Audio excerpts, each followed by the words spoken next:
రాష్ట్రాలు కూడా వీళ్ళ మోసాలను గమనించింది. వీళ్ళ రైతు భరోసా బోగస్ అయిపోయింది, మహిళలకు 3,000 బోగస్ అయిపోయింది, రుణమాఫీ కాలేదు, పింఛన్ 4,000 రాలేదు. కనుకనే ఈరోజు మహారాష్ట్రలో మీకు ఘోరమైనటువంటి ఓటమి. ఎక్కడెక్కడైతే రేవంత్ రెడ్డి ప్రచారం చేసిండో, ఎక్కడెక్కడైతే తెలంగాణ కాంగ్రెస్ మంత్రులు ప్రచారం చేసిండ్రో ఆడ మొత్తం కాంగ్రెస్ పార్టీ తుడిచిపెట్టుకుపోయింది. సఫా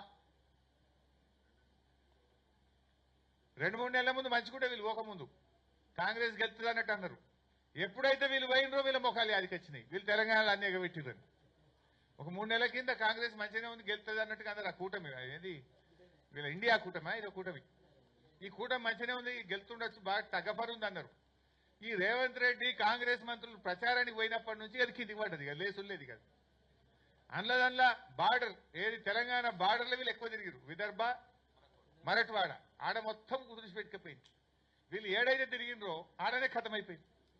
అంటే ఏది బిడ్డ, మీరు తెలంగాణలో మోసం చేసింది చాలదని ఇంకా మమ్మల్ని మోసం చేసేందుకు వచ్చిండ్రా అని ఆ ప్రజలు తెలివికి వచ్చిండ్రు, మంచిగా బుద్ధి చెప్పారు మీకు.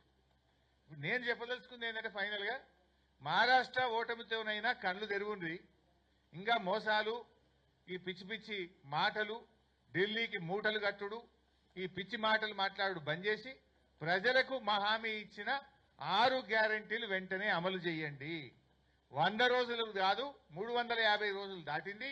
ఇప్పటికైనా ఇంకా మాయ మాటలు, బోగస్ మాటలు బంద్ పెట్టుండి 6 గ్యారెంటీలు వెంటనే అవ్వాతాతలకు 4,000 పింఛన్ పాత బకాయిలతో ఇయ్యాలి. చంద్రబాబు నాయుడు ఇయ్యాలి. ఇప్పుడు రాగానే పాత 3 నెలలు కలిపి మంచిగా 12,000 ఇచ్చింది ఒకటేసారి.